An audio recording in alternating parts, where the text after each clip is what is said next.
There are sounds that change your life forever. The creak of a coffin being lowered, the slam of a courtroom gavel, the metallic click of handcuffs. But nothing prepared me for the sound that would haunt me most, the soft scrape of metal against wood as I opened my father's toolbox 3 months after his funeral. Inside, wrapped in an old shop rag stained with motor oil and 20 years of secrets, was evidence of a crime so devastating it would destroy everything I thought I knew about the man who raised me. Before we jump back in, tell us where you're tuning in from, and if this story touches you, make sure you're subscribed because tomorrow I've saved something extra special for you. The desert heat in Phoenix hits you like opening an oven door, but the cold that ran through my veins as I stared into that toolbox had nothing to do with Arizona weather. My name is Sarah Mitchell, and until that moment in my father's garage, I believed the worst thing that could happen to me had already occurred. Bobby Mitchell, my dad, had died of a heart attack at 54, alone in his truck on a job site, leaving behind nothing but medical bills, a mortgage underwater, and a daughter who thought she knew him. Dad wasn't perfect, but he was mine. After my parents divorced when I was 12, he became my anchor in a world that suddenly felt unstable. Mom remarried Greg within a year, moved to the nice side of Scottsdale with my new half-brother Tyler, and somehow found ways to make me feel like a weekend visitor in what used to be my own life. But Dad never made me feel like anything other than his priority. Every other weekend became our sacred time. We'd work on projects in his garage, him teaching me the difference between a Phillips head and a flathead screwdriver, showing me how to measure twice and cut once, passing down wisdom wrapped in the smell of sawdust and WD-40. Mitchell & Sons construction was his dream, even though the Sons part never materialized beyond me, and I was more interested in marketing campaigns than building campaigns. Still, he never stopped hoping I'd join the family business, never stopped leaving job site photos on my voicemail, never stopped believing that someday we'd work side by side building something lasting together. The irony wasn't lost on me that the only thing we'd end up building together was a wall of secrets I never knew existed. 3 months after the funeral, Mom finally decided it was time to clean out Dad's house. She'd been putting it off, claiming she couldn't handle the emotional weight, but I suspected she was more concerned about the financial weight. The house was going into foreclosure, and anything valuable needed to be identified and sold quickly. She handed me the keys with the kind of reluctant responsibility people reserve for unpleasant tasks they'd rather delegate. The house felt different without him in it, like a song playing in the wrong key. Everything was exactly where he'd left it, his coffee mug still in the sink, his reading glasses on the kitchen table next to a pile of unpaid bills. But it was the garage that drew me, the way crime scenes draw investigators. This was where he'd spent his real time, where his hands had shaped wood and metal into something useful, where he'd tried to teach me that fixing things was just another way of loving them. The red Craftsman toolbox sat on his workbench like a monument to his profession. It was vintage, probably from the 80s, with scratches and dents that told the story of decades spent on job sites. Dad was particular about his tools, treating them with the reverence other men reserved for sports cars or expensive watches. Each tool had its place, each drawer organized with military precision. He used to joke that you could tell everything about a man by looking at his toolbox, that sloppy tools meant sloppy work, and sloppy work was just another word for not caring. I'd inherited his attention to detail, but applied it to spreadsheets instead of blueprints. At 28, I was making decent money as a marketing coordinator for a tech startup downtown, living in a modern apartment with floor-to-ceiling windows that overlooked the city Dad helped build. I thought I'd escaped the blue-collar world he'd wanted to share with me, thought I'd evolved beyond the limitations of his generation. Standing in that garage, surrounded by the tools of his trade, I felt the weight of my own arrogance settling around my shoulders like dust. The toolbox opened with the satisfying click of well-maintained latches. The top tray held the usual suspects: screwdrivers arranged by size, a tape measure worn smooth from years of use, a level that had helped him keep countless projects straight.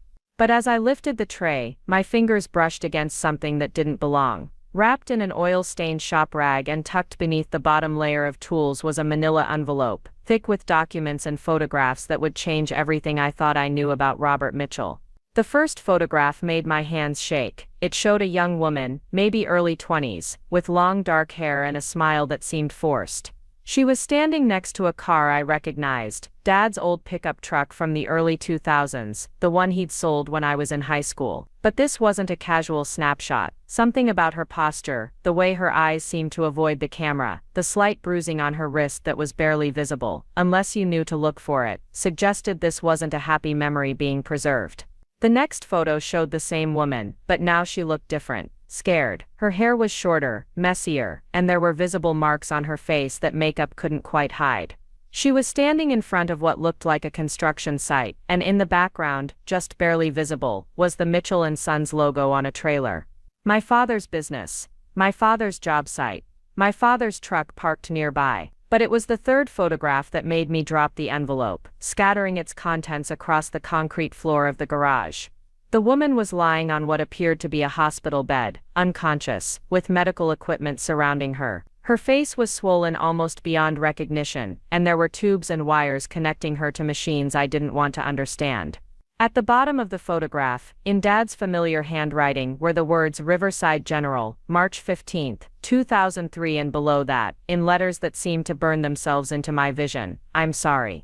22 years ago, I would have been 6 years old, too young to understand why Dad sometimes came home with scraped knuckles, too young to question why he occasionally received phone calls that made him pace the backyard for hours, too young to wonder why he sometimes stared out the window with an expression that looked like guilt wearing a mask of regret.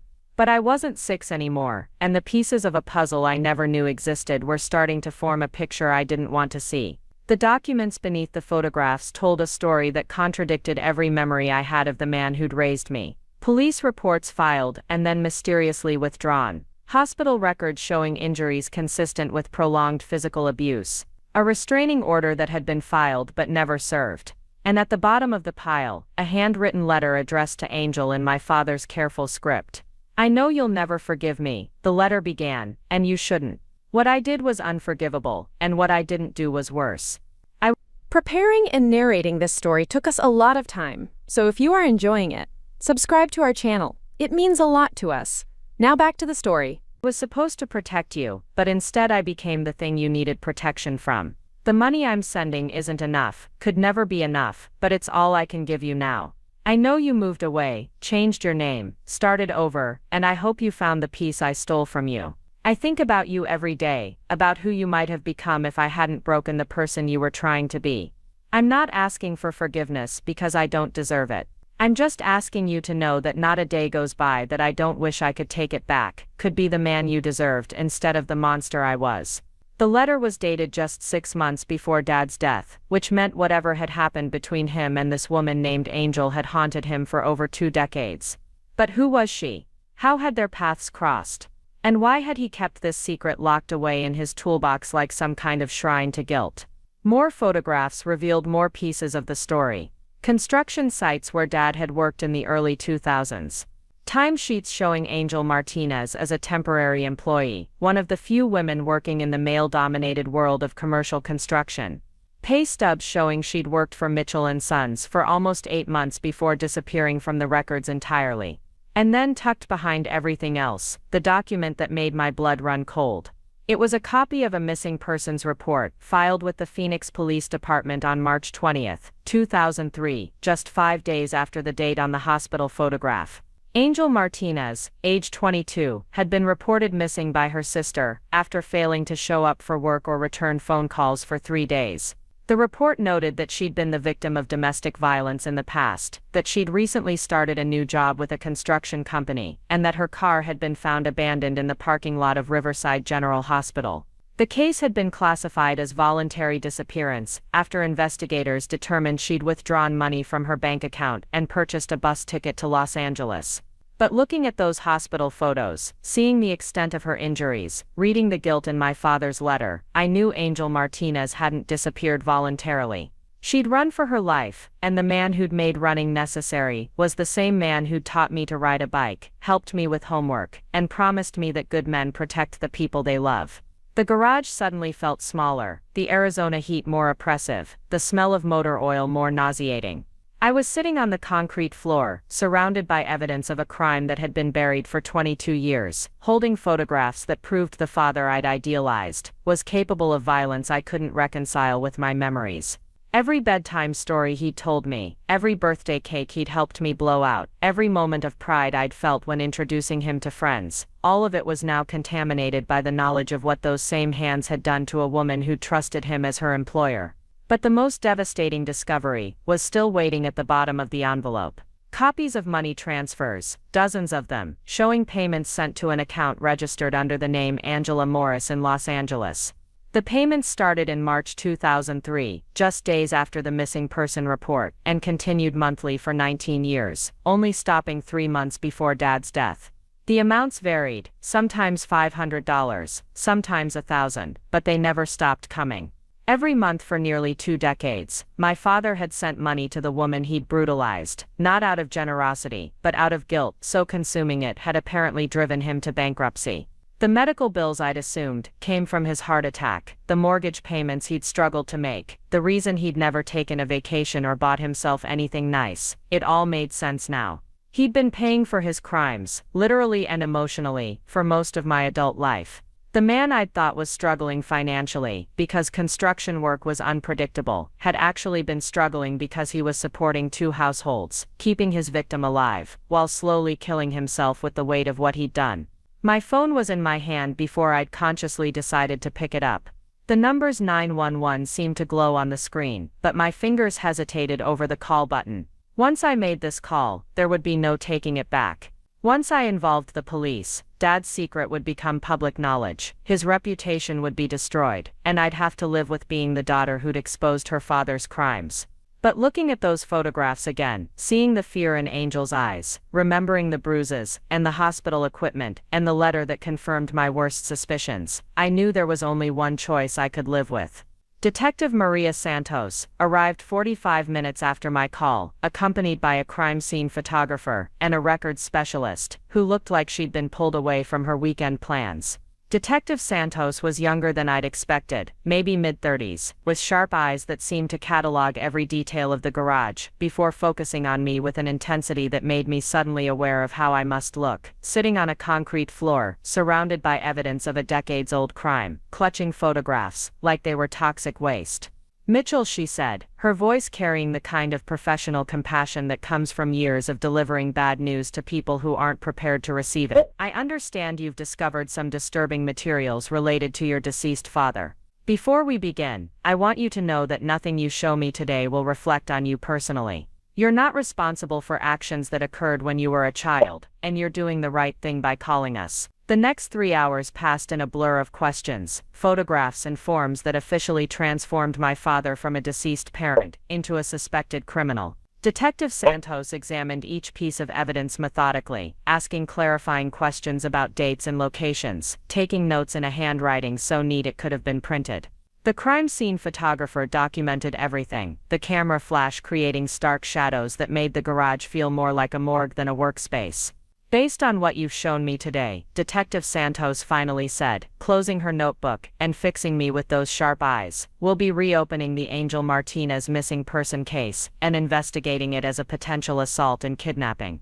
The evidence you've discovered suggests your father may have been involved in serious crimes, and the money transfers indicate he was aware of his culpability. This is going to become a very public investigation, and I need you to be prepared for that." The word kidnapping hit me like cold water. I'd been thinking assault, domestic violence, maybe aggravated battery, but kidnapping suggested something more sinister, more planned, more calculated than a moment of rage that got out of hand.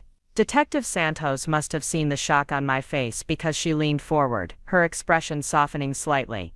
"The hospital records you found show Angel Martinez was admitted as a Jane Doe," she explained, "which means someone brought her there unconscious and left without identifying themselves or her. The injuries documented in her file are consistent with prolonged captivity and systematic abuse. The fact that she disappeared immediately after being discharged, combined with the money transfers your father made, suggests he may have held her against her will and then paid for her silence and relocation." The words hung in the garage air, like dust motes, visible but impossible to sweep away. My father, the man who'd taught me that a person's word was their bond, who'd insisted that real strength meant protecting people smaller than yourself, who'd made me feel safe in a world that often felt dangerous, had apparently spent months terrorizing a young woman who'd trusted him as her boss. The cognitive dissonance was overwhelming, like trying to reconcile two photographs that had been torn in half and taped back together incorrectly. "What happens now?" I asked, though I wasn't sure I wanted to hear the answer. "Now we try to find Angel Martinez," Detective Santos said, gathering the evidence into clear plastic bags that would preserve it for whatever legal proceedings might follow. "We verify her current identity, make contact if possible, and see if she's willing to provide a statement about what happened in 2003. We'll also be examining your father's financial records, interviewing people who worked with him during that time period, and basically reconstructing a case that's been cold for over 2 decades. As the detective and her team prepared to leave, taking with them the contents of Dad's toolbox, and most of my illusions about the man who'd raised me, I found myself alone in the garage, that no longer felt like a sanctuary. The empty toolbox sat open on the workbench, its drawers extended like a mouth caught mid-scream, revealing nothing but shadows and the outlines of tools that would never again be used to build anything. The drive back to my apartment in downtown Phoenix felt longer than usual, the familiar streets seeming foreign in the way that everything looks different when you're seeing it through new eyes. I kept thinking about Angel Martinez, wondering where she was now, whether she'd built a life for herself in Los Angeles, whether she still looked over her shoulder when walking alone, whether the monthly payments from my phone had helped or hurt her ability to move on from whatever he'd done to her. But I also kept thinking about Dad, about the man I'd thought I knew, versus the man the evidence suggested he'd been. How do you reconcile 28 years of love and guidance, with proof that the person you trusted most was capable of unthinkable cruelty? How do you maintain the good memories, while acknowledging that they were built on a foundation of secrets so dark they'd literally killed the person keeping them? The investigation that followed would reveal details I wished I'd never learned, would force me to confront truths about my family that rewrote my entire understanding of my own history, and would ultimately lead to a reunion I never expected with a woman who'd spent over 2 decades running from the shadow of my father's crimes. But that night, sitting in my apartment surrounded by the normal sounds of city life, all I could think about was the sound of that toolbox opening, the soft scrape of metal against wood, that had changed everything I thought I knew about love, trust, and the people we choose to believe in. Tomorrow would bring more questions, more revelations, more evidence that the man who'd raised me had also destroyed someone else's daughter. But tonight I just sat with the knowledge that some secrets are too heavy for one person to carry, and sometimes the most loving thing you can do for someone is to make sure their victims finally get the justice they deserve, even if it means destroying the memory of the person you thought you loved. Sleep didn't come that night. Every time I closed my eyes, I saw Angel Martinez's face from those photographs, the progression from hope to terror to unconsciousness, playing like a slideshow behind my eyelids. By dawn I'd consumed half a pot of coffee and made a decision that would have seemed impossible 12 hours earlier. I was going to find out everything about what my father had done, not just the sanitized version the police investigation would uncover, but the complete truth that lived in the spaces between official reports and legal documents. The Phoenix Public Library opened at 9, and I was waiting by the doors when the librarian turned the key. The microfilm archives held copies of local newspapers dating back decades, and I needed to see what, if anything, had been reported about Angel Martinez's disappearance in 2003.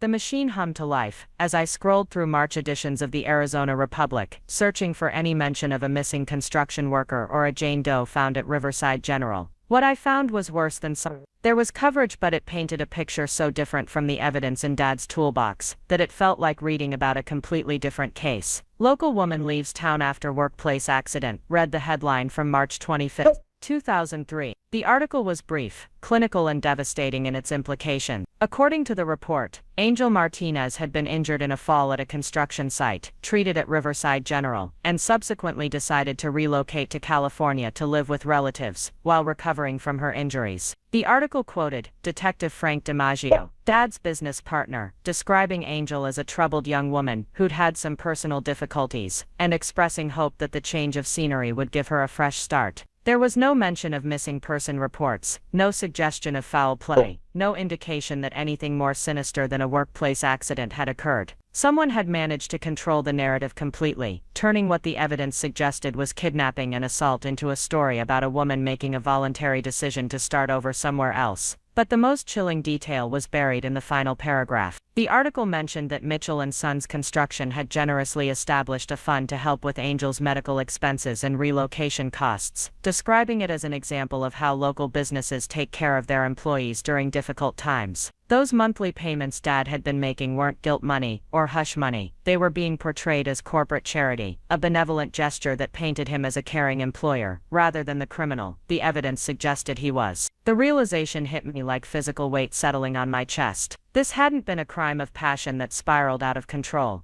This had been a calculated campaign to destroy Angel Martinez's credibility, erase her story, and replace it with a version that protected my father's reputation and business interests. Someone with influence had made phone calls, pulled strings, and ensured that a young woman's disappearance would be remembered as her choice rather than her escape. I printed every article I could find about Mitchell and Sons from that time period, looking for patterns, connections, anything that might explain how a small construction company had managed to manipulate a police investigation and control media coverage. What I discovered was a business that was far more connected than I'd realized. Dad hadn't just been a contractor, he'd been part of a network of builders, developers, and city officials who'd shaped Phoenix's growth during the early 2000s boom years. The Mitchell and Sons client list read like a who's who of local power brokers, shopping centers for the Diamondback Development Group, whose CEO had served on the city council, office buildings for Sunrise Properties, owned by a family that had donated heavily to police benevolent associations, residential developments for Desert Vista Homes, whose founder's brother was a judge in Maricopa County. These weren't just business relationships, they were the kind of connections that could make problems disappear and ensure that inconvenient truths never saw daylight. By afternoon, I'd compiled a timeline that painted a picture of systematic corruption disguised as community leadership. The same month Angel Martinez disappeared, Mitchell and Sons had been awarded 3 major city contracts worth over $2 million. The detective who'd initially handled Angel's missing person case had retired early with a full pension just 6 months later. The reporter who'd written the sanitized newspaper account had left journalism shortly after and taken a job in corporate communications for one of Dad's biggest clients. But the most disturbing connection was the one I'd missed initially. Frank DiMaggio, Dad's business partner, who'd been quoted in the newspaper defending the official story, was married to Linda Hartley, who became Linda Mitchell after my parents divorced, and then became Linda Hartley again when she married Greg. My mother had been married to Dad's business partner before she'd been married to Dad, which meant the 2 men who'd controlled my childhood had also been business partners during the time Angel Martinez disappeared. The implications were staggering. Mom hadn't just left Dad for another man, she'd left him for the man who'd helped cover up his crimes. The divorce that had shaped my adolescence, the custody arrangement that had made me feel torn between 2 households, the financial struggles that had defined Dad's later years, all of it was connected to secrets that went far deeper than I'd imagined. My entire family structure had been built around protecting a lie that had destroyed a young woman's life and nearly destroyed my father's soul in the process. That evening, I called Detective Santos with the information I'd gathered, expecting her to be surprised by the scope of what I'd uncovered. Instead, her reaction suggested she'd been conducting her own investigation and reaching similar conclusions. "We've been looking into the original handling of the Martinez case," she said, her voice carrying the weight of someone who'd spent the day discovering uncomfortable truths about her own department. "There are irregularities in the file that suggest someone with influence was involved in shaping how the investigation proceeded. We're going to need to interview everyone who was connected to your father's business during that time period, including family members who might have been aware of what was happening." The word family hung in the air like a threat. Mom and Greg lived in a gated community in North Scottsdale, in a house that had been purchased with profits from the business empire they'd built after leaving Dad behind with his guilt and his monthly payments to Angel Martinez. They'd created a perfect life for themselves, complete with Tyler, the son Greg had always wanted, and a social circle that included many of the same people who'd helped bury Angel's story 22 years earlier. "When will you want to speak with them?" I asked, though I was really asking how much time I had before my family's carefully constructed world came crashing down around them. "Soon," Detective Santos replied. "But first, we need to try to locate Angel Martinez. The financial records your father kept show the payments were being sent to an Angela Morris in Los Angeles, but we need to verify that's the same person and see if she's willing to provide a statement about what happened. That conversation needs to happen before we start interviewing potential witnesses or co-conspirators." The word co-conspirators echoed in my mind long after I'd hung up the phone. 24 hours ago, my biggest problem had been figuring out what to do with Dad's tools and whether to keep his truck.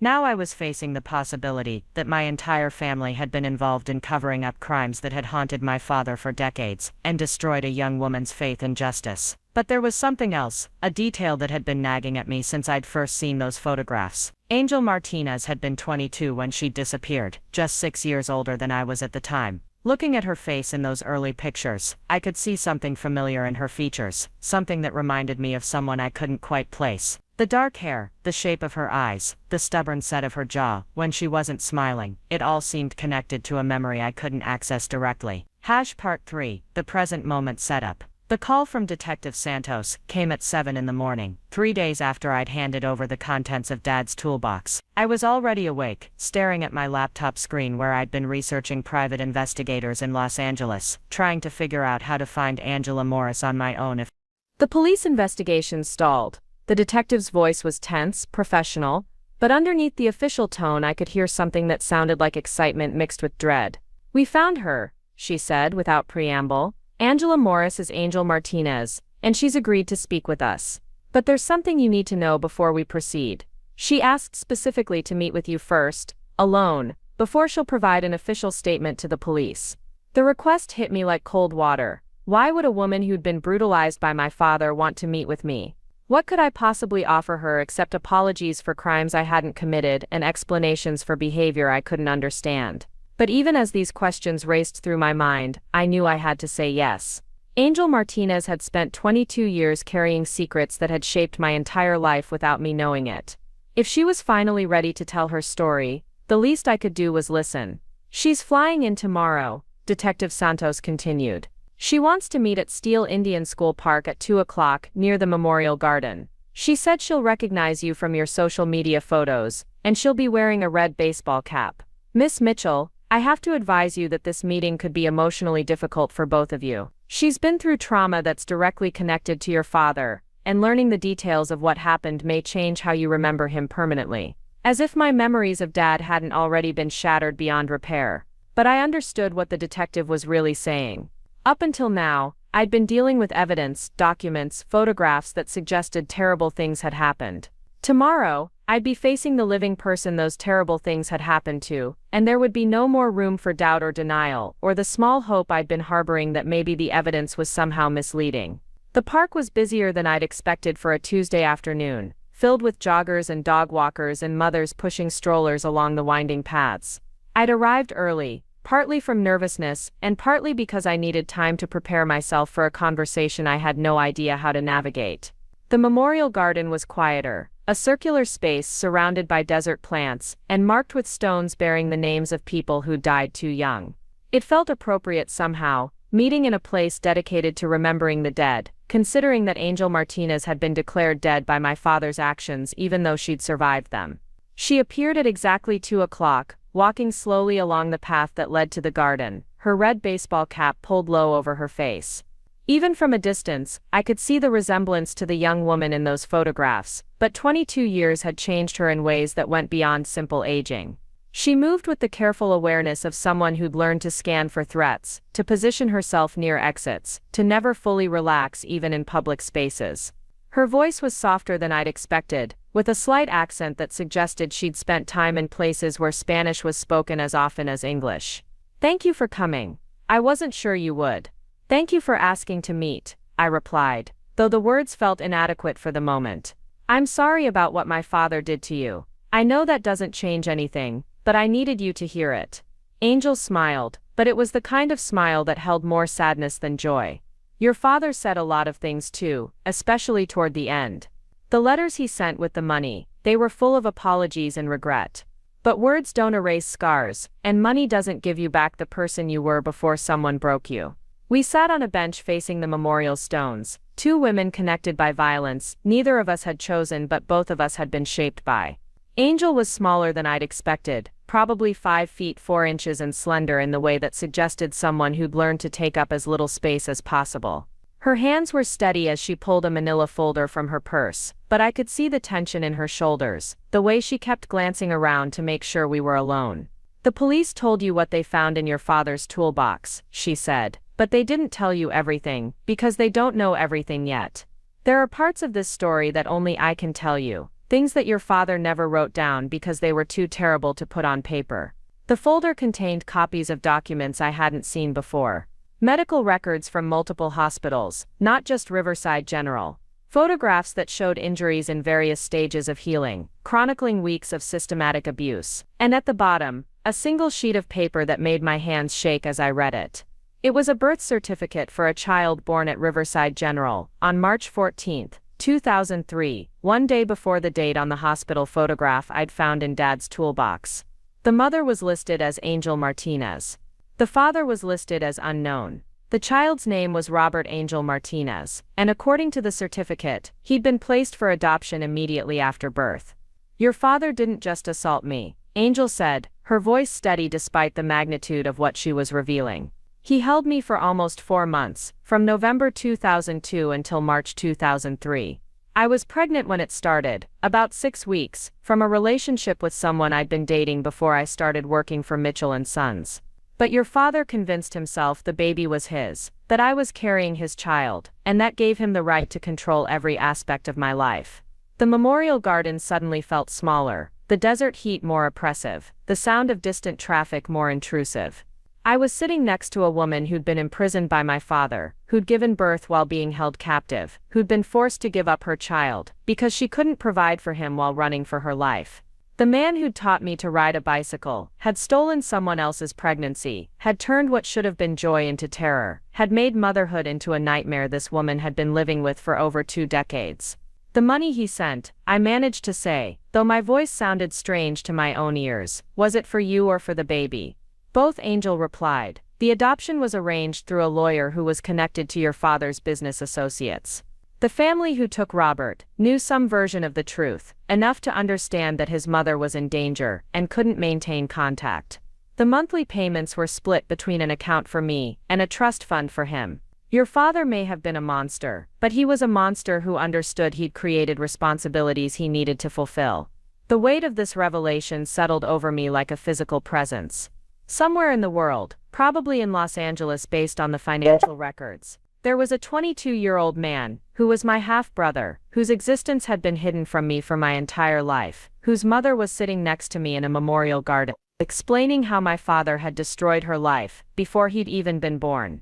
Does he know, I asked, about any of this? His adoptive parents told him he was adopted, and they've always been honest about the fact that his birth mother was in a dangerous situation when he was born. But they don't know the details, and until last week, they didn't know his biological father was dead.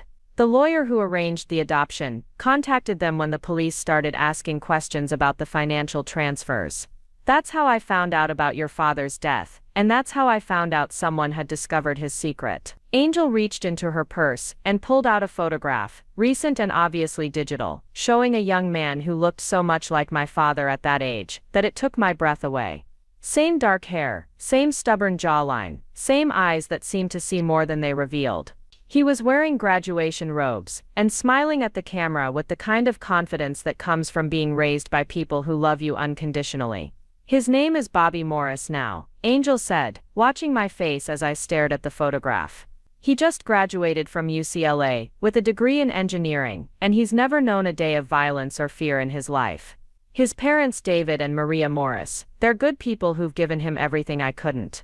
But he's always known that someday he might want to meet his birth family, and someday has apparently arrived. The implications crashed over me like waves. This young man, my half-brother, was going to learn that his biological father was a criminal who'd held his mother captive. He was going to discover that his existence was the result of months of systematic abuse. He was going to find out that the family he might have imagined meeting was actually a collection of people who'd spent decades covering up the crimes that had shaped his entire life story. What does he want? I asked, though I wasn't sure I was ready to hear the answer. He wants to meet you, Angel said simply. He wants to understand his history. Even if it's painful, he wants to know if he has siblings, what his father was like, whether there are family traits he should be aware of. He doesn't know the details yet, but he knows something serious happened, and he's mature enough to handle the truth. The afternoon sun was beginning to slant through the desert plants surrounding the memorial garden, creating patterns of light and shadow that seemed to shift every time I blinked. I was sitting in a place dedicated to remembering the dead, talking to a woman my father had tried to erase, learning about a brother whose existence had been hidden from me for my entire life. The conversation felt surreal, like something happening to someone else that I was observing from a distance. "There's something else," Angel continued, and I realized that despite everything she'd already told me, we were still just scratching the surface of secrets that had been buried for over 2 decades. "Your father wasn't working alone. The lawyer who arranged the adoption, the people who helped control the narrative around my disappearance, the business associates who made sure the police investigation went away, they're all still out there. They all know what really happened, and they all have reasons to want this story to stay buried." The bench beneath me suddenly felt less stable, as if the ground itself was shifting. I'd been thinking of Dad's crimes as personal failures, terrible choices made by one man who'd spent decades paying for them. But Angel was describing something much larger, a network of people who'd collaborated to cover up kidnapping and assault, who'd manipulated police investigations and controlled media coverage, who'd turned a young woman's trauma into a business problem that needed to be managed. "Why are you telling me this?" I asked. "Why are you willing to trust me with information that could be dangerous if the wrong people find out you're talking?" Angel was quiet for a long moment, her eyes focused on the memorial stones, as if she was reading the names of people who died too young, and thinking about all the ways a life could be destroyed without actually ending it. "Because 22 years ago, I was alone," she finally said. "I had no family support, no resources, no connections to people with power or influence. The system that was supposed to protect me instead protected the man who hurt me, and I learned that justice isn't something that happens automatically. You have to fight for it, and sometimes you have to wait decades for the right moment to arrive." She turned to look at me directly, and I could see something in her eyes that I recognized from my own mirror, the expression of someone who'd made a decision that would change everything. "You found that evidence," she continued. "You called the police when you could have thrown it away, and pretended you'd never seen it. You're here talking to me when you could have let the lawyers handle everything. That tells me you're someone who chooses truth over comfort, and truth is the only thing that's going to give my son the family history he deserves to know." Part 4. The triggering incident. The call came at midnight, jolting me from the kind of restless sleep that follows conversations that reorganize your entire understanding of reality. The number was local but unfamiliar, and something about receiving a phone call at that hour made my heart rate spike before I even answered. "Sarah Mitchell." The voice was male, older with the kind of authority that comes from decades of being accustomed to having people listen when you speak. "This is David Brennan. I represented your father in various legal matters over the years, and I understand you've been speaking with the police about some materials you found among his belongings." I was fully awake now, sitting up in bed with the phone pressed to my ear, and every instinct screaming that this conversation was not going to go well. David Brennan was the lawyer who'd arranged Bobby's adoption, the man who'd helped cover up Angel's kidnapping, one of the people Angel had warned me about who had reasons to want this story buried. "Brennan," I said, trying to keep my voice steady despite the fact that my hands were shaking. "It's rather late for a business call." "Yes, well, some matters can't wait for normal business hours," he replied, and there was something in his tone that suggested this wasn't going to be a friendly conversation. "I'm calling because there seems to be some confusion about the nature of certain financial transactions your father made over the years, and I'd hate for that confusion to lead to unnecessary complications for your family." The word complications hung in the air like a threat. This wasn't a lawyer calling to offer assistance. This was someone calling to assess how much I knew, and how much trouble I might cause for people who'd spent decades keeping secrets. "I'm not sure what you mean," I said, though we both knew I understood exactly what he meant. "The payments your father made to Angel Martinez were part of a legal settlement agreement," Brennan continued, his voice taking on the practiced cadence of someone accustomed to making lies sound official. "Martinez was injured in a workplace accident, and your father's company provided compensation for her medical expenses and lost wages. The arrangement was handled privately to avoid the publicity and legal costs associated with formal litigation." Even in my shocked state, I could recognize the careful language of someone trying to create an alternative narrative to explain away evidence of criminal behavior. Brennan was offering me a version of events that would make the monthly payments seem legitimate, that would transform Dad from a criminal into a responsible employer who'd done the right thing after an unfortunate accident. "Mr. Brennan," I said, my voice gaining strength as my anger began to override my fear, "I've seen the photographs. I've read the medical records. I've spoken with Angel Martinez herself. Whatever story you're trying to sell, I'm not buying it.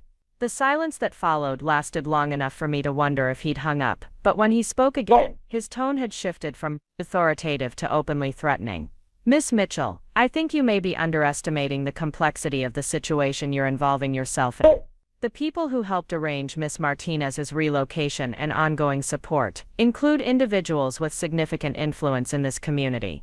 Disrupting arrangements that have worked successfully for over 2 decades could have consequences that extend far beyond your father's reputation. There it was, the threat I'd been expecting since Angel had warned me about the network of people who'd helped cover up Dad's crimes. Brennan wasn't just calling to offer legal advice, he was calling to let me know that powerful people were watching my actions, and that continuing to cooperate with the police investigation could result in retaliation against me or my family. Are you threatening me, Mr. Brennan? I asked, though the question was more for clarification than because I had any doubt about what was happening. I'm providing you with information that might help you make informed decisions about how to proceed, he replied. The lawyer speak, barely disguising the menace underneath. Your family has built a good life in this community. Your mother and stepfather have established businesses and relationships that could be affected if certain old stories were to be reopened and mischaracterized by people who don't understand the full context. The mention of Mom and Greg hit me like a physical blow. Not only were they going to be implicated in the police investigation as people who'd known about Dad's crimes, but now they were potentially being threatened by the same network that had helped cover up those crimes originally. The people who'd protected Dad 22 years ago were still in positions of power, still willing to use that power to protect themselves, and still capable of destroying anyone who threatened to expose their involvement. What exactly are you asking me to do?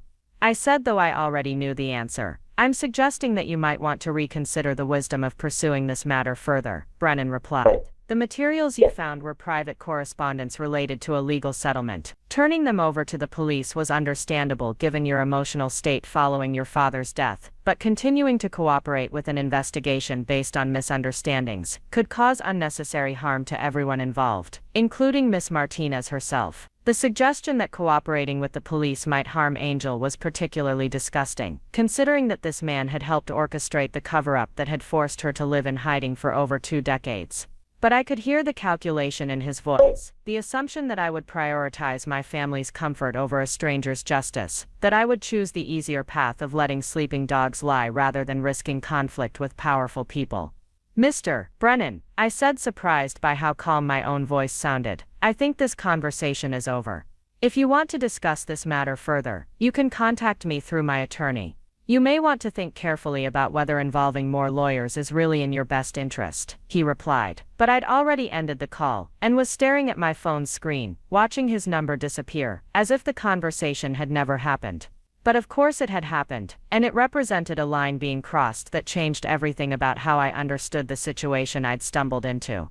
Up until that moment, I'd been thinking about Dad's crimes as historical events that needed to be investigated and addressed through proper legal channels.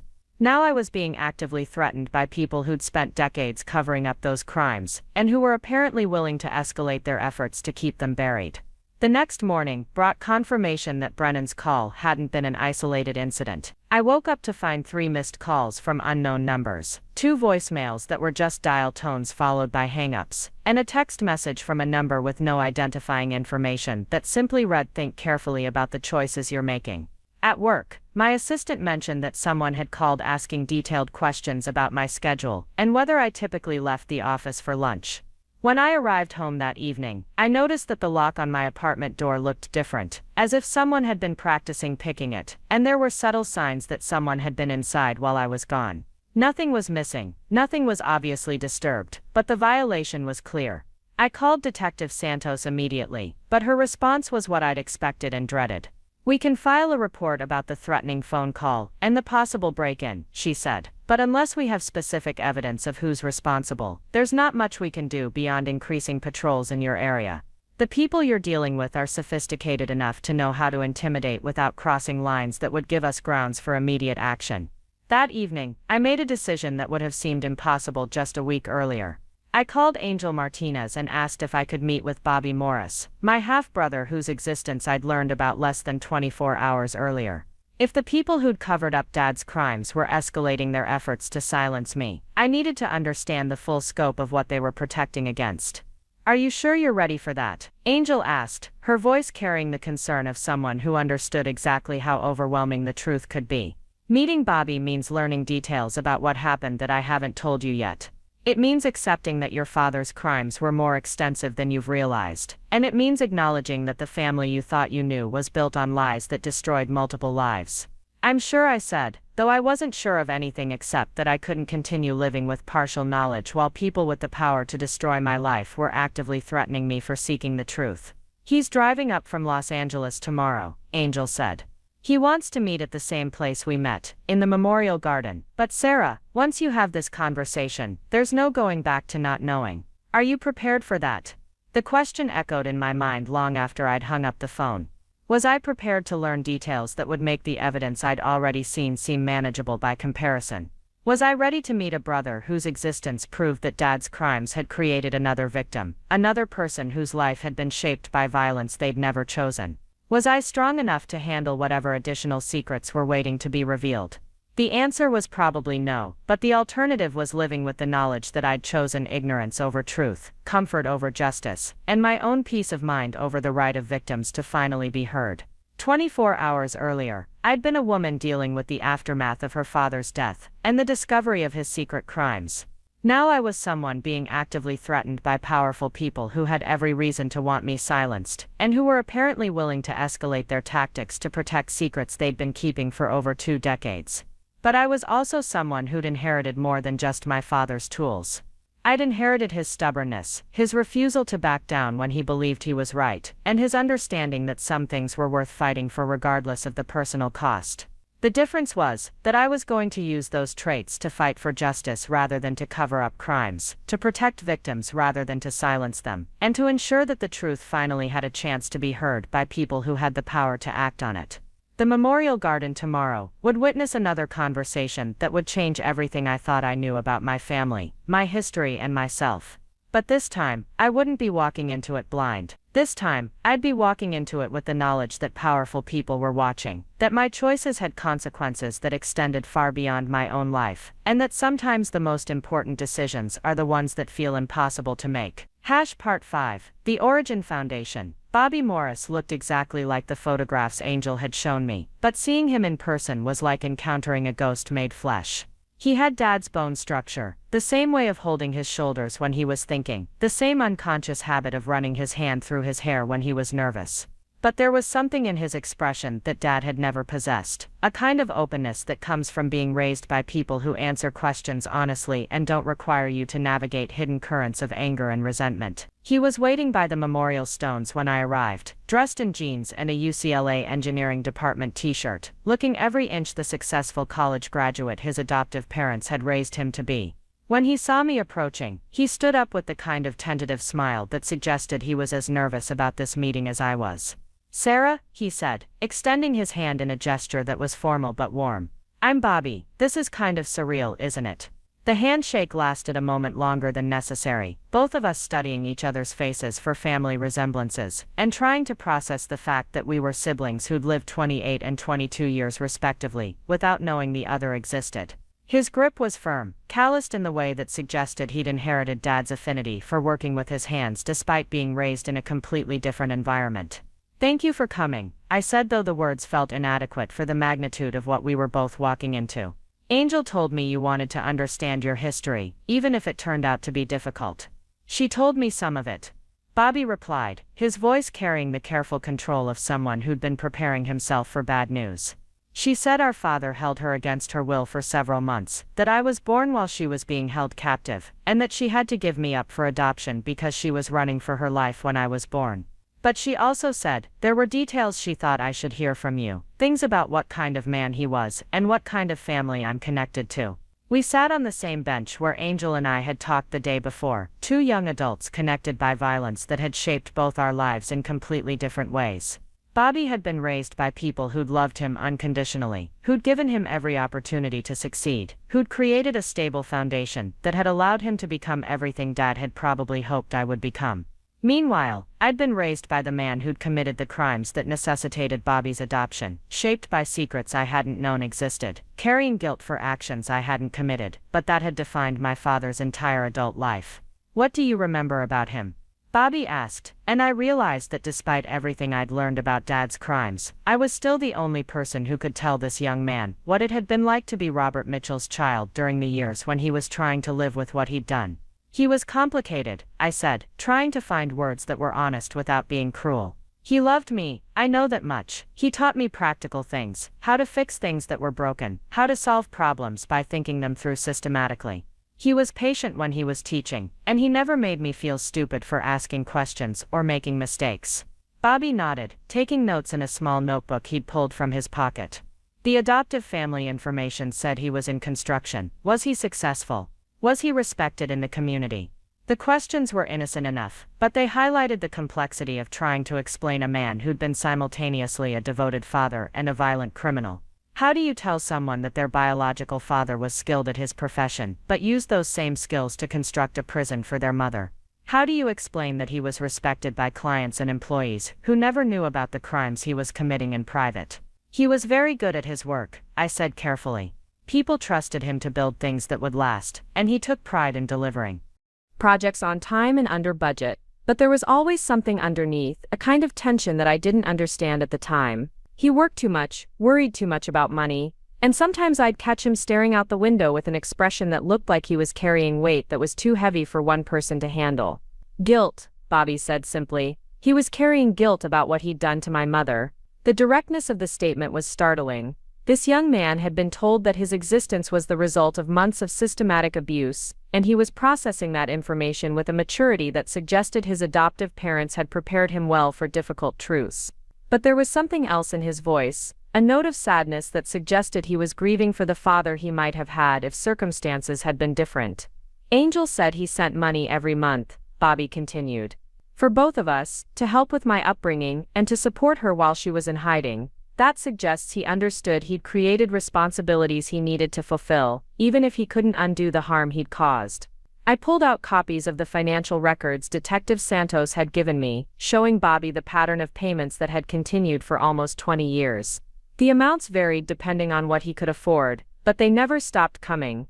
Even when his business was struggling, even when he was behind on his own bills, he made sure the transfers went through. Bobby studied the records with the analytical mind of an engineering student, looking for patterns and drawing conclusions based on the data in front of him. "The payments increased every year," he noted. "Not just for inflation, but significantly, and they spiked around what would have been my birthdays and graduations. He was tracking my milestones even though he couldn't be part of them." The realization hit both of us simultaneously. Dad hadn't just been sending guilt money, he'd been trying to be a father from a distance, marking the occasions that mattered in Bobby's life even though he could never acknowledge their relationship publicly. Every birthday, every Christmas, every graduation, Dad had increased the payments as if he was giving gifts to a son he could never claim. "There's something else," I said, pulling out a folder I'd brought with me. After I found the evidence in his toolbox, I went through everything in his house more carefully. I found these hidden in a box behind the water heater.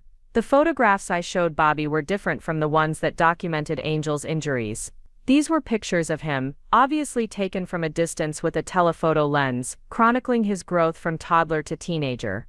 Bobby at a playground with his adoptive parents. Bobby in a school play wearing what appeared to be a robot costume made from cardboard boxes. Bobby at what looked like a high school graduation ceremony, wearing a cap and gown and hugging the man and woman who'd raised him. "He was stalking me," Bobby said, but his voice held wonder rather than horror. Not in a threatening way, but he was keeping track of my life. He knew what I looked like, what kind of kid I was becoming, what kind of family I was part of. The photographs spanned nearly 2 decades, suggesting that Dad had made regular trips to Los Angeles to observe Bobby from afar.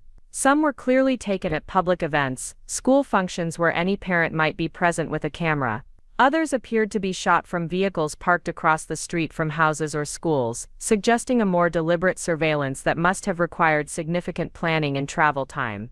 "Look at the dates," I pointed out, showing Bobby the timestamps on the digital photos from later years. "They correspond with times when he told me he was going out of town for work. He'd disappear for a weekend every few months, and I always assumed he was bidding on jobs in other cities. Bobby examined each photograph carefully, and I could see him processing not just the visual evidence of Dad's secret involvement in his life, but the emotional implications of having a biological father who'd cared enough to track his development while being unable to participate in it directly. "Did he ever try to contact my adoptive parents?" Bobby asked. "Did he ever try to get custody or visitation rights?" "I don't think so," I replied.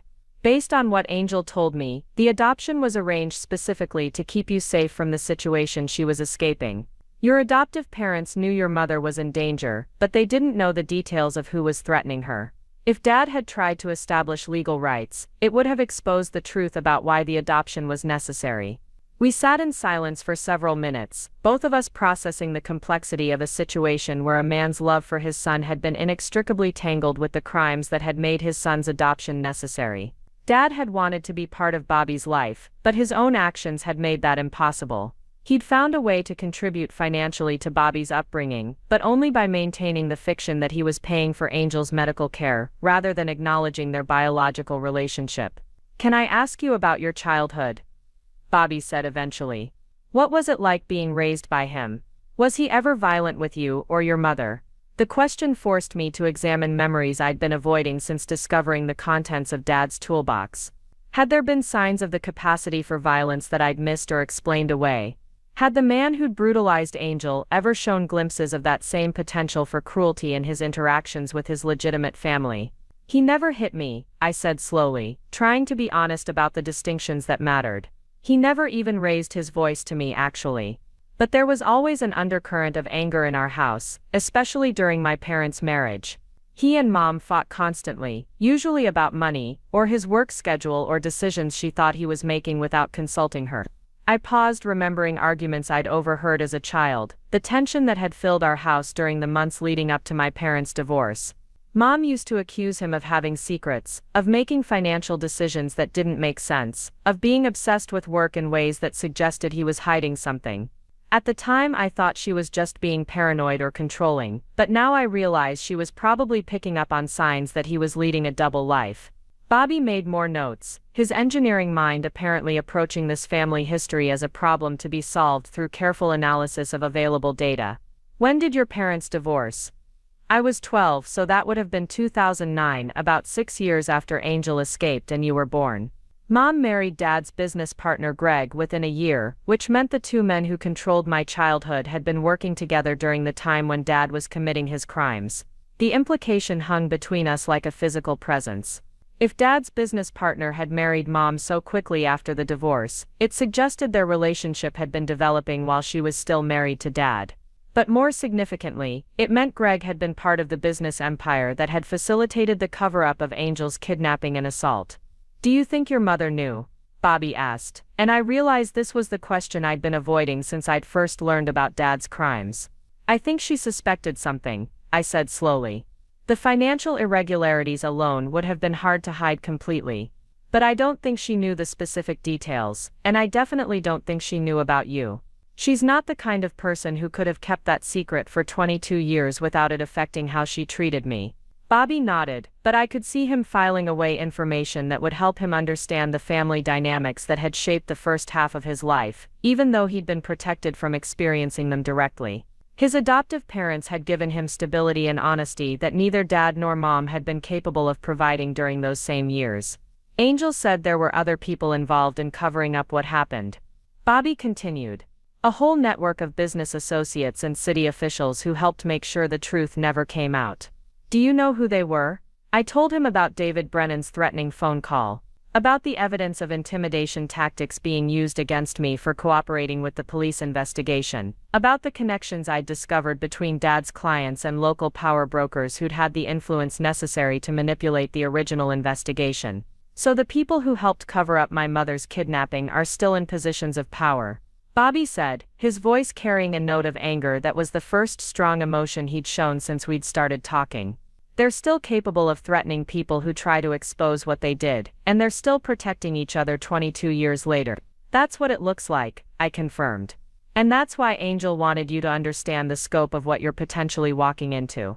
This isn't just about learning family history, it's about confronting people who've spent decades keeping secrets that could destroy their careers and reputations if they ever became public. Bobby closed his notebook and looked directly at me with an expression that reminded me so strongly of Dad that it took my breath away. It was the same stubborn set of his jaw that Dad had worn when he was facing a problem that seemed impossible to solve, the same determination that had driven him to work 3 jobs to put me through college even when his own business was struggling. "What do you want to do about it?" Bobby asked, and I realized he was asking whether I was willing to continue cooperating with the police investigation despite the risks, whether I was prepared to see this through to whatever conclusion awaited us. "I want the truth to come out," I said, without hesitation. "I want Angel to finally get justice for what was done to her, and I want the people who covered it up to face consequences for their actions. But I also want you to understand that choosing to be part of this investigation means accepting risks that could affect the rest of your life." Bobby was quiet for a long moment, staring at the memorial stones that marked the names of people who died too young, thinking about choices that would define how he remembered his biological father, and how he positioned himself in relation to the crimes that had shaped his existence. "My adoptive parents always told me that I came from a situation involving violence," he finally said. "They raised me to believe that sometimes good people have to stand up to powerful people who abuse their positions, even when it's dangerous or difficult. They taught me that running away from hard truths doesn't make them less true, it just makes them more powerful." He turned to look at me directly, and I could see the influence of 22 years of being raised by people who'd prioritized honesty and courage over comfort and convenience. "I want to help," Bobby said simply. "I want to meet with Detective Santos and provide whatever information might be useful for the investigation. I want to support Angel in whatever way she needs as she tells her story officially. And I want to make sure that the people who covered up these crimes understand that their victims aren't going to stay silent anymore." The decision felt momentous, like a line being crossed that would change everything about how both of us related to our shared history and separate futures. Bobby was choosing to align himself with justice rather than family loyalty, with truth rather than comfort, with the needs of victims rather than the convenience of people in power. "There's one more thing you should know," I said, pulling out the final document I'd brought with me. "Detective Santos found additional evidence during her investigation. Financial records showing that the payments Dad made weren't just going to Angel and to your trust fund. There were other payments, to other people, suggesting that you and Angel weren't his only victims. The bank statements I showed Bobby documented transfers to accounts registered under different names in different cities, following the same pattern as the payments to Angel, but spanning different time periods. Some overlapped with Angel's time frame, suggesting Dad had been victimizing multiple women simultaneously. Others came later, indicating that his crimes had continued for years after Angel's escape." "How many others?" Bobby asked, his voice tight with controlled anger. "We don't know yet. Detective Santos is working with federal authorities to trace the accounts and identify the recipients. But based on the financial patterns, there could be as many as 6 or 7 additional victims over a 15-year period." The scope of Dad's crimes was expanding beyond anything I'd initially imagined. This wasn't a single incident that had spiraled out of control, or even an isolated period of violence that he'd later regretted. This was evidence of a systematic pattern of predatory behavior that had continued for over a decade, involving multiple victims who'd been silenced through the same network of corruption and intimidation that had protected him after Angel's escape. Bobby absorbed this information with the same analytical approach he'd brought to everything else we'd discussed, but I could see the emotional toll it was taking. Learning that your biological father was a criminal was difficult enough. Learning that he was a serial predator who'd destroyed multiple lives was something else entirely. "The other victims," Bobby said finally, "do they know about each other? Do they know about the investigation?" "Detective Santos is trying to contact them," I replied. "But many of them may have changed their names or moved to different states specifically to escape the situation they were in. Finding them and convincing them to trust law enforcement after the system failed them the first time is going to be challenging." Bobby stood up and walked over to the memorial stones, reading the names of people who died too young, and thinking about all the ways a life could be destroyed without actually ending. When he came back to the bench, his expression had changed from analytical to determined. "We need to find them," he said with conviction. "All of them. They deserve to know they're not alone anymore, that someone finally believes them, and that the person who hurt them is never going to hurt anyone else." The conversation that followed lasted another 2 hours, as we planned how to support Detective Santos's investigation while protecting ourselves from the people who were already escalating their intimidation tactics. Bobby's perspective as someone who'd been raised outside the network of corruption that had protected Dad's crimes was invaluable. He could see patterns and connections that I'd missed because I'd been too close to the situation. By the time we parted ways, we'd established a foundation for a relationship that neither of us had expected to develop. We were siblings connected by shared DNA, and shared determination to ensure that our father's victims finally received the justice they'd been denied for over 2 decades. We were allies in a fight against people who'd used their power to protect criminals and silence victims. And we were 2 young adults, trying to build something positive from the wreckage of secrets that had shaped both our lives in ways we were only beginning to understand. The drive back to my apartment that evening felt different than previous drives through the same familiar streets. I was no longer just Sarah Mitchell, the daughter of a man who'd hidden terrible secrets in his toolbox. I was now Sarah Mitchell, the sister of Bobby Morris, the ally of Angel Martinez, and the target of powerful people who were determined to keep the truth buried. But I was also someone who'd discovered that family could be chosen as well as inherited, that courage could be learned as well as taught, and that sometimes the most important relationships are the ones that form when people decide to stand together against injustice, regardless of the personal cost. The investigation that would follow would test all of these newfound convictions, would force both Bobby and me to confront truths about our father that were even more devastating than what we'd already learned, and would ultimately bring us face to face with the network of people who'd spent decades protecting the man whose crimes had shaped both our lives. But that night, driving through the Phoenix streets that Dad had helped build, I felt something I hadn't experienced since opening his toolbox: hope that the truth would finally be strong enough to overcome the lies that had protected it for so long.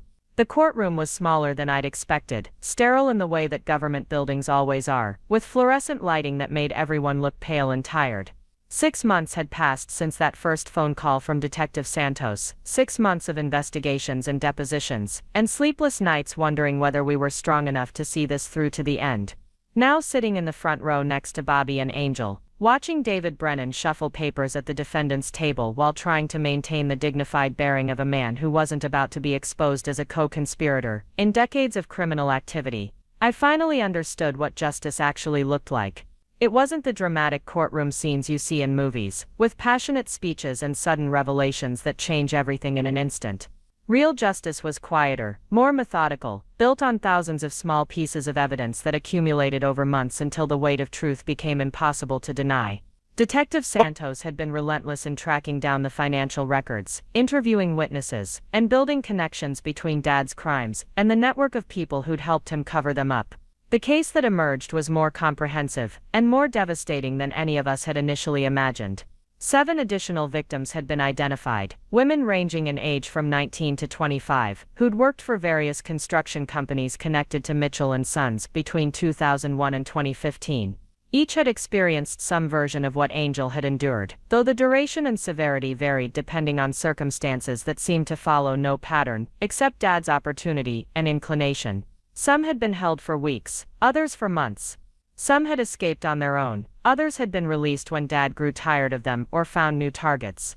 All had been silenced through a combination of threats, financial payments, and systematic manipulation of law enforcement investigations. The network that had protected Dad extended far beyond what we'd originally understood.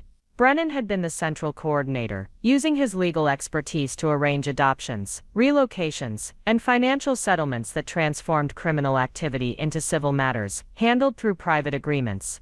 But he'd been supported by police officials, who'd ensured that investigations were dropped or misdirected, judges who'd sealed records, or dismissed cases on technical grounds, and business leaders who'd provided employment opportunities and character references that established Dad's reputation as a respected community member.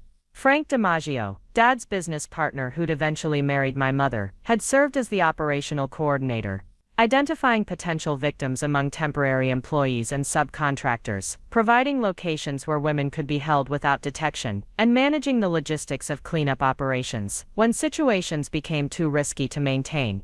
The construction sites that had defined my childhood. The places where Dad had taught me about measuring twice and cutting once had also served as hunting grounds, where he'd selected victims, and testing grounds where he'd refined techniques for making people disappear, without leaving traces that investigators could follow.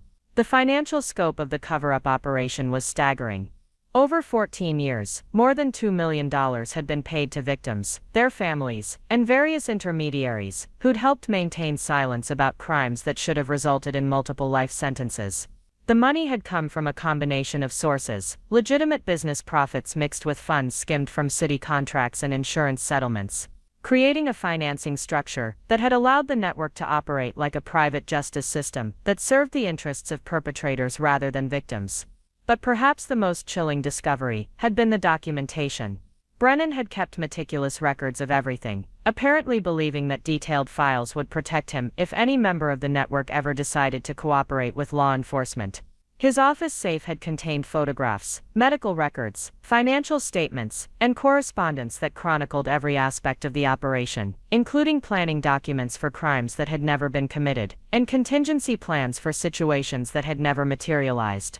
Angel was called as the first witness, and watching her walk to the witness stand was like observing someone step out of shadows that had hidden her for over 2 decades. She'd changed in the months since our first meeting, growing stronger and more confident as she'd worked with prosecutors to prepare her testimony. The woman who'd seemed fragile and hypervigilant in the memorial garden had been replaced by someone who radiated the quiet power that comes from finally being believed and supported by people with the authority to act on the truth. Her testimony lasted 3 hours, methodical and devastating in its detail. She described the progression of Dad's behavior from inappropriate comments to physical intimidation, to outright kidnapping, the months of captivity that had included sexual assault, psychological torture, and threats against family members who might report her disappearance. She explained how the network had managed her medical care after she'd been beaten unconscious, how Brennan had arranged Bobby's adoption while she was still recovering from injuries, and how the financial payments had come with explicit threats about what would happen if she ever attempted to contact law enforcement or return to Arizona. The money wasn't generosity, Angel said, her voice steady, despite the emotional weight of what she was describing. It was a leash. Every month when that payment arrived, it reminded me that they knew where I was, that they were watching me, and that my safety depended on my continued silence. I couldn't build a normal life because I was always looking over my shoulder, always wondering if they'd decided I was becoming too much of a risk to leave alive. The defense attorney, a sharp-dressed woman who specialized in representing white-collar criminals, tried to portray Angel as an unreliable witness whose memory had been distorted by decades of psychological trauma, and whose motivations were suspect given the financial benefits she'd received from her relationship with the defendants. But Angel's testimony was corroborated by medical records, financial documents, and recorded phone conversations that Brennan had apparently made without informing his co-conspirators. Bobby testified next, describing how his adoptive parents had been told that his biological mother was fleeing domestic violence, but had never been given details about the specific nature of the threats she was escaping. His testimony established that the adoption had been arranged specifically to hide him from Dad, that his adoptive parents had been chosen because they lived in a different state and had no connections to the Arizona construction industry, and that the trust fund payments had been structured to avoid creating any paper trail that might lead investigators back to Mitchell and Sons. I grew up knowing I was adopted, Bobby said, addressing the jury with the same analytical clarity he'd brought to our first conversation. My parents were always honest about that, and they told me that someday I might want to learn about my biological family. But they also made it clear that my birth mother had been in danger, and that my safety had required keeping my origins secret. What I didn't understand until recently was that the danger hadn't ended when I was born. It had been managed through a system of payments and threats that had controlled both our lives for over 20 years. When it was my turn to testify, I felt the weight of 28 years of misunderstood family history settling on my shoulders like a physical presence. The prosecutors had prepared me for the kinds of questions I'd face, but nothing could have prepared me for the emotional impact of describing my father's double life to a room full of strangers who would decide whether his crimes deserved punishment or whether his victims deserved justice. I started with the discovery of the toolbox, explaining how I'd expected to find the normal contents of a contractor's workspace, but had instead uncovered evidence that my entire understanding of my father's character had been built on lies. I described the photographs that had shown Angel's injuries, the financial records that had documented years of payments to multiple victims, and the handwritten letters that had revealed Dad's awareness of the harm he'd caused and his inability to stop himself from causing more. The man who raised me taught me that good people take responsibility for their actions, I said, looking directly at the jury. He taught me that fixing problems requires acknowledging what went wrong and working consistently to make things right. But he also taught me these lessons while spending decades avoiding responsibility for the most serious problems he'd created, while paying money to victims instead of facing consequences for his actions, and while allowing other people to be punished for crimes he'd committed. The defense attorney's cross-examination focused on my emotional state following Dad's death, suggesting that grief and shock had led me to misinterpret evidence that could be explained through legitimate business activities. She pointed out that I'd had no direct knowledge of any criminal activity, that my testimony was based entirely on documents and photographs I'd discovered after my father's death, and that my cooperation with law enforcement might be motivated by a desire to distance myself from family scandals that could damage my own reputation. Mitchell, she said, her voice carrying the practiced skepticism that defense attorneys use to undermine witness credibility, isn't it possible that your father's payments to these women were exactly what Mr. Brennan described, compensation for workplace injuries that were handled through private settlements to avoid costly litigation?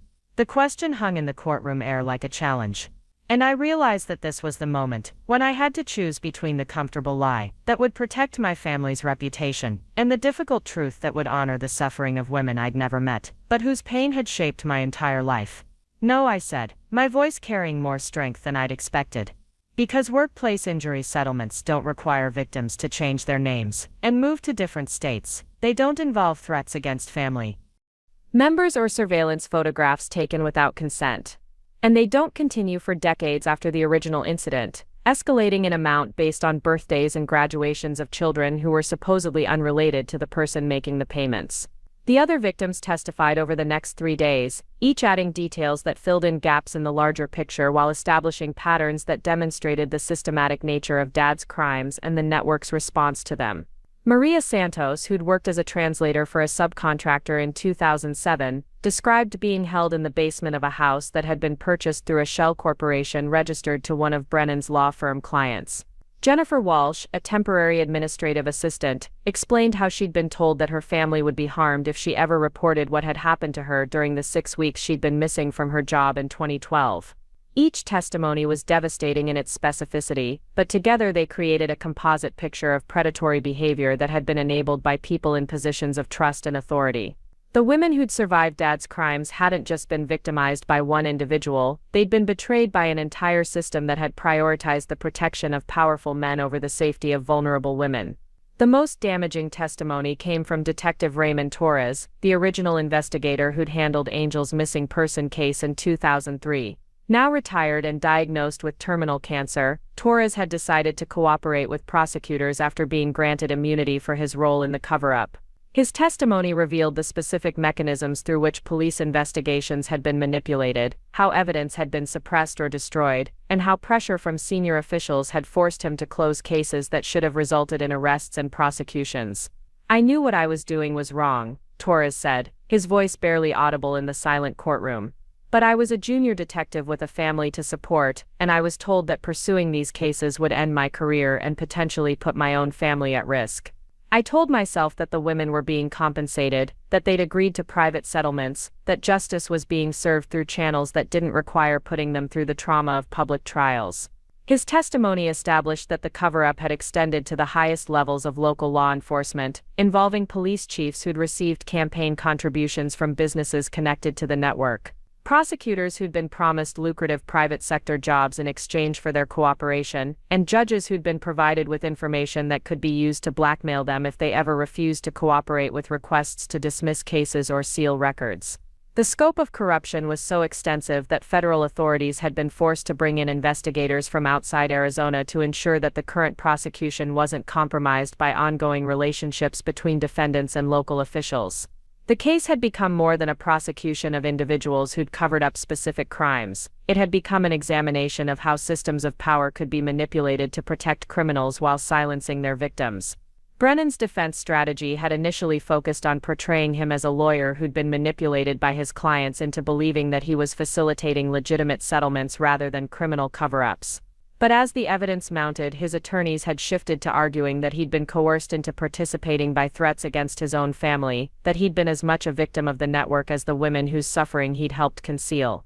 The strategy collapsed when prosecutors introduced recorded phone conversations that Brennan had apparently made as insurance policies against his co-conspirators. The recordings revealed him coordinating efforts to intimidate witnesses, discussing strategies for discrediting victims who might be considering cooperation with law enforcement, and planning activities that went far beyond the passive facilitation of settlement agreements. "We need to make sure Maria Santos understands the consequences of changing her story," Brennan's voice said on one recording from 2015. "Her sister works for the school district, and it would be unfortunate if budget cuts required eliminating her position. Sometimes people make better decisions when they understand how their choices affect their families." The trial lasted 6 weeks, during which time Bobby and I developed the kind of relationship that forms between people who've survived something traumatic together. We met for coffee every morning before court sessions, processing the previous day's testimony and preparing ourselves for whatever revelations awaited us. We supported each other through moments when the evidence became overwhelming, when the scope of Dad's crimes seemed too extensive to comprehend, when the knowledge that we'd been shaped by secrets this devastating threatened to undermine our sense of identity and stability. But we also discovered that we shared more than just DNA and traumatic family history. Bobby had inherited Dad's mechanical aptitude and applied it to engineering projects that solved problems for people rather than creating them. I had inherited Dad's attention to detail and used it in marketing campaigns that helped small businesses succeed rather than in covering up crimes. We'd both been shaped by his influence, but we'd channeled that influence in directions that honored the best parts of what he'd taught us while rejecting the worst parts of what he'd done. The verdict came on a Tuesday afternoon in early November, 6 months after I'd first opened Dad's toolbox and discovered evidence that had changed everything I thought I knew about my family. Brennan was convicted on 17 felony counts, including conspiracy to commit kidnapping, obstruction of justice, witness intimidation, and racketeering. His sentence of 25 years in federal prison ensured that he'd spend the rest of his life paying for his role in protecting criminals while silencing their victims. Frank DiMaggio, my former stepfather, was convicted on 12 felony counts and sentenced to 18 years in prison. The other co-conspirators, including police officials, judges, and business leaders who'd facilitated the cover-up, received sentences ranging from 5 to 15 years depending on their level of involvement and cooperation with prosecutors. But the most significant outcome wasn't the prison sentences or financial penalties imposed on people who'd spent decades avoiding consequences for their actions. The most significant outcome was the establishment of a victim compensation fund that would provide long-term support for the women whose lives had been destroyed by Dad's crimes and the network that had protected him. Angel would finally receive the resources she needed to rebuild her life without looking over her shoulder. The other victims would have access to counseling, medical care, and financial assistance that acknowledged the harm they'd suffered and their right to support as they continued healing from trauma that had shaped decades of their lives. The fund also included provisions for Bobby's education and future security, recognizing that he'd been as much a victim of the network's crimes as the women who'd been directly assaulted. His existence had been used as a tool of control over Angel, his adoption had been arranged to facilitate cover-up activities, and his identity had been hidden to protect criminals rather than to ensure his safety. On the final day of the trial, after the verdicts had been read and the sentences imposed, Angel, Bobby, and I stood together on the courthouse steps facing a crowd of reporters who wanted to know how it felt to see justice finally served after decades of delays and denials. The questions were predictable, focused on our emotional reactions and our plans for moving forward, but I found myself thinking about something Detective Santos had said during her testimony. "Justice isn't just about punishing people who've done wrong," she'd told the jury. "It's about acknowledging truth, supporting victims, and creating systems that prevent similar harm from occurring in the future. Sometimes justice takes decades to arrive, but it's never too late for truth to matter." Standing there in the Arizona sunshine, surrounded by people who'd risked their safety to ensure that truth finally mattered more than power, I realized that the story I'd been living had always been bigger than my father's crimes or my family's secrets. It had been a story about systems that protect perpetrators while silencing victims, about the courage required to challenge those systems, and about the kinds of relationships that form between people who choose truth over comfort. Bobby returned to Los Angeles the next day, back to his engineering job and his adoptive family who'd supported him throughout the trial process. But our relationship continued through regular phone calls, shared holidays, and the kind of planning conversations that siblings have when they're building something together. We decided to establish a foundation that would support victims of crimes involving networks of powerful people, providing resources for investigation and prosecution in cases where local authorities might be compromised by relationships with perpetrators. Angel decided to stay in Arizona, at least temporarily, explaining that she'd spent 22 years running from this place and these people, and now she wanted to see what it felt like to walk through Phoenix streets without fear. She enrolled in college courses, started volunteering with organizations that supported crime victims, and began writing a book about her experiences that would ensure other victims knew they weren't alone, and that justice was possible even when it seemed impossible. The house where Dad had lived, where I'd discovered the contents of his toolbox, was sold to pay legal fees and victim compensation costs. But before the new owners took possession, I returned one final time to the garage where everything had started, where I'd opened a red Craftsman toolbox expecting to find screwdrivers and socket wrenches and instead found evidence that would reshape my understanding of family, truth and justice. The garage was empty now, cleaned out and ready for whatever projects the new owners would pursue in the space where Dad had kept his secrets. But standing there in the late afternoon light, I could still see the workbench where his toolbox had sat, still remember the sound of metal latches opening to reveal photographs and documents that had changed everything. The tools themselves had been sold along with the rest of his equipment, but I'd kept one item, a small level that he'd used for countless projects over the years. It was scratched and worn from decades of use, with measurements that had helped him ensure that walls were straight, floors were even, and foundations were solid. Now it sits on my desk at work, a reminder that the most important construction project isn't building structures that will last for decades, but building relationships based on truth that will support justice even when justice seems impossible to achieve. The story that began with the discovery of secrets hidden in a toolbox had become a story about the power of truth to overcome systems designed to protect lies. It had become a story about family relationships that could be chosen as well as inherited, about courage that could be learned through necessity, and about justice that could arrive decades late but still arrive with enough force to change everything. Most importantly, it had become a story about hope, about the possibility that people who've been silenced can find their voices, that victims who've been isolated can find allies, and that systems designed to protect the powerful can be challenged by people who refuse to accept that comfort is more important than truth.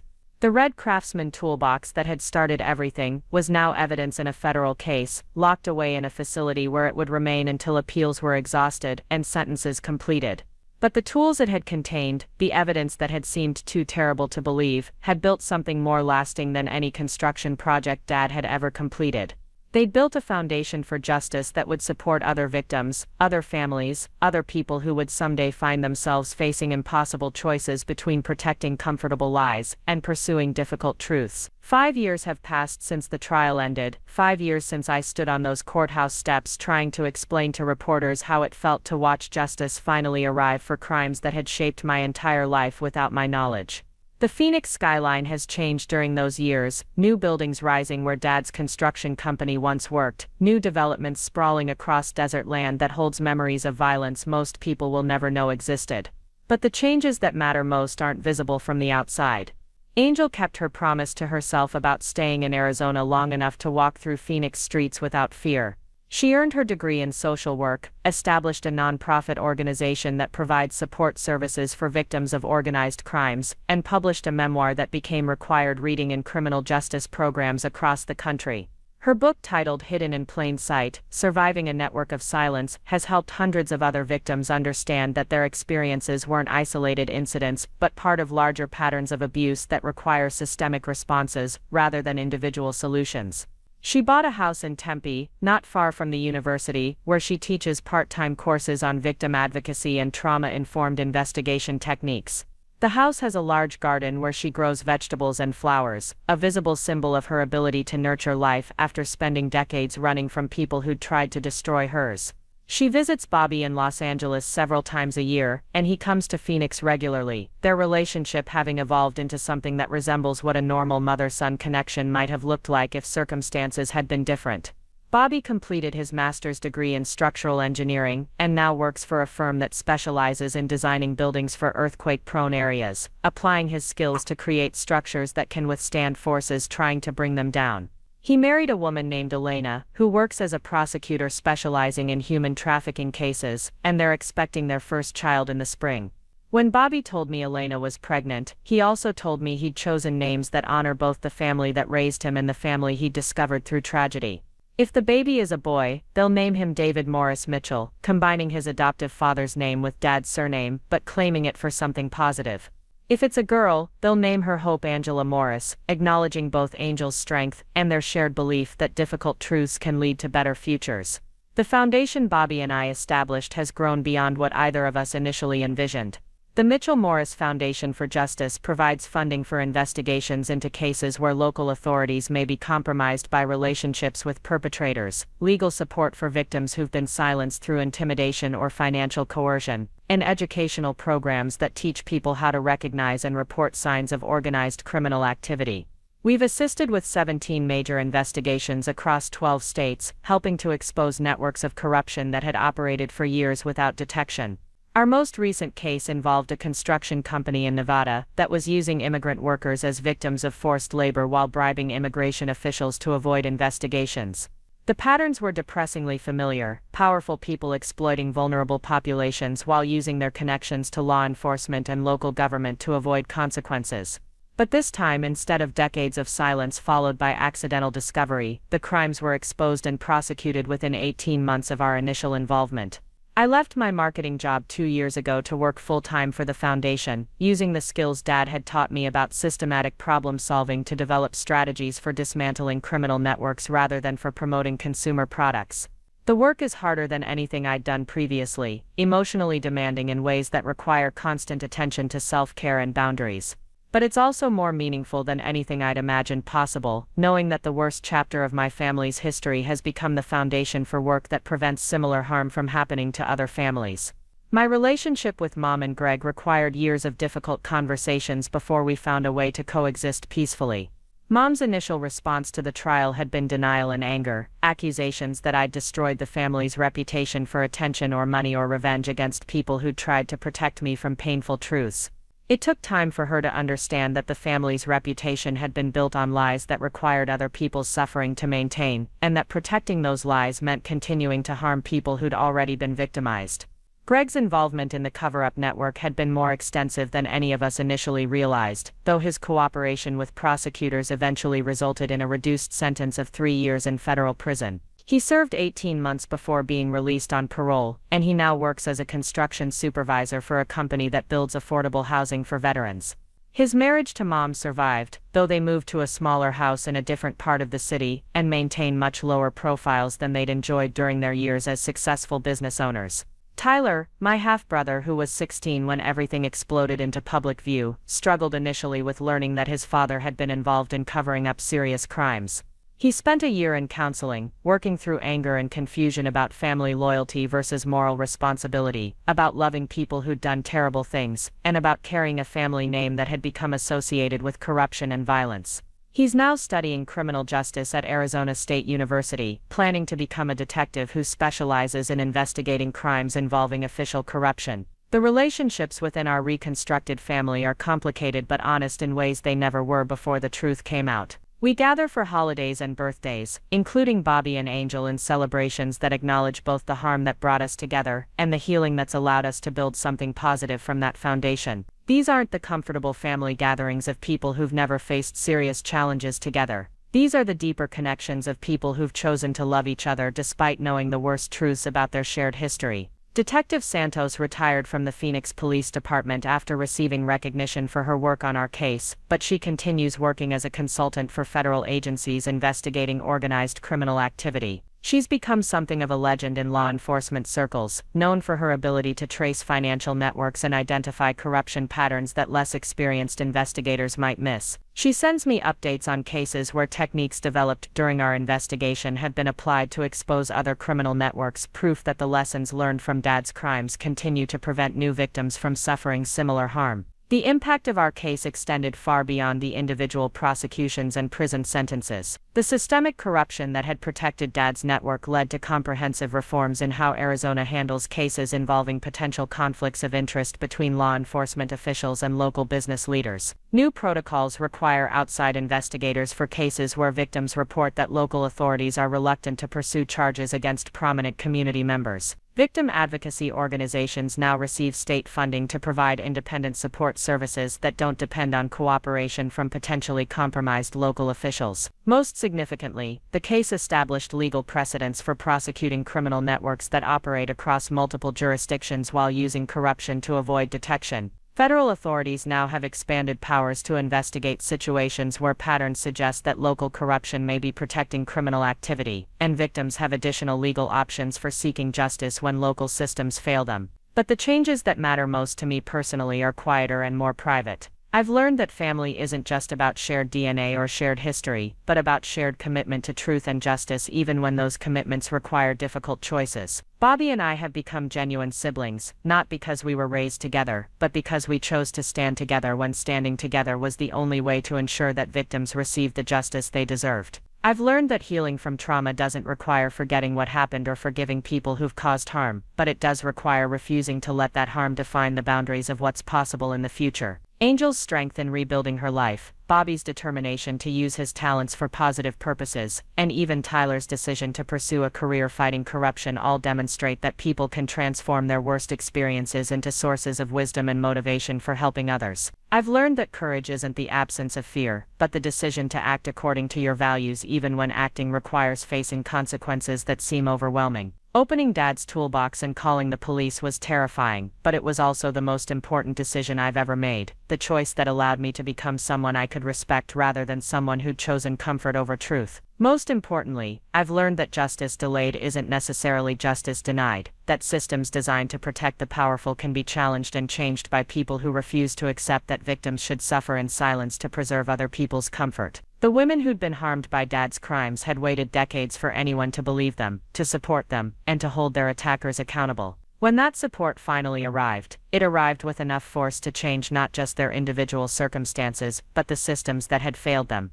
Today marks the 5th anniversary of the day I found Dad's toolbox and discovered evidence that would change everything I thought I knew about my family and myself. I'm spending the anniversary in a way that would have seemed impossible 5 years ago, at a conference where victim advocates, law enforcement officials, and criminal justice reformers are sharing strategies for preventing and prosecuting organized criminal activity. I'm presenting a workshop on recognizing signs that criminal networks may be using corruption to avoid detection, teaching techniques that could help other people identify situations like the one that shaped my family's history. The audience includes police officers, prosecutors, social workers, and survivor advocates from across the country, people who work every day to ensure that victims receive support and perpetrators face consequences. Many of them have their own stories of discovering that systems they'd trusted had been compromised by corruption, that people they'd respected had been involved in covering up serious crimes, that justice sometimes requires challenging institutions and individuals who seem too powerful to confront.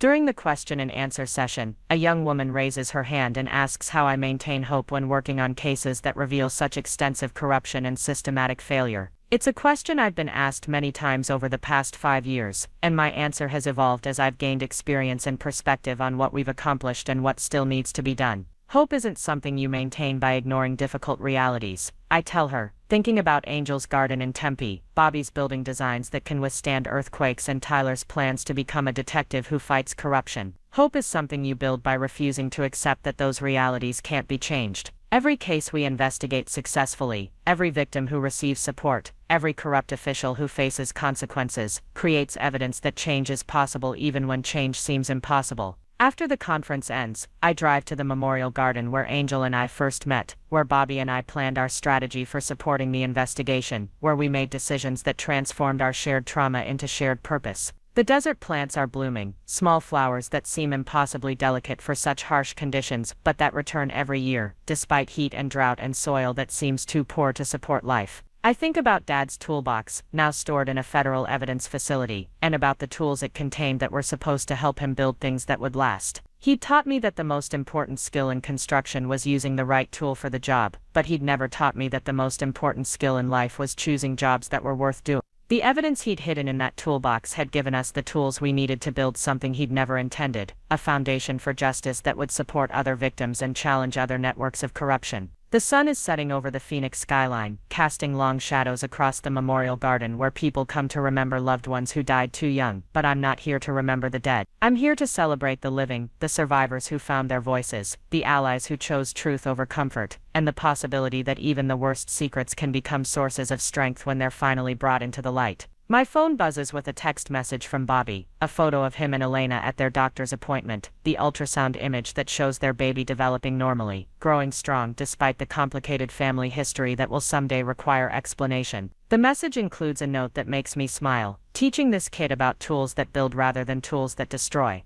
Tomorrow will bring new cases, new victims who need support, new networks of corruption that need to be exposed and dismantled. The work will continue because the need for it continues, because systems of power will always include people who try to exploit those systems for personal gain, while silencing anyone who threatens to expose their crimes. But tonight, sitting in a memorial garden in Phoenix, surrounded by desert plants that bloom despite harsh conditions, I feel something I couldn't have imagined 5 years ago, when I first opened Dad's toolbox. I feel proud of the choices I've made, grateful for the relationships I've built, and hopeful about the future we're creating together. The worst chapter of my family's history has become the first chapter of a story about justice, truth, and the kinds of connections that form between people who refuse to let other people suffer in silence. The tools in Dad's toolbox were meant to help him build structures that would last for decades, but the evidence he'd hidden with those tools has helped us build something more lasting, a foundation for justice that will support other families facing impossible choices between protecting comfortable lies and pursuing difficult truths. Sometimes the most important construction projects are the ones that build hope from the ruins of secrets that should never have been kept. Up next, you've got 2 more standout stories right on your screen. If this one hit the mark, you won't want to pass these up. Just click and check them out.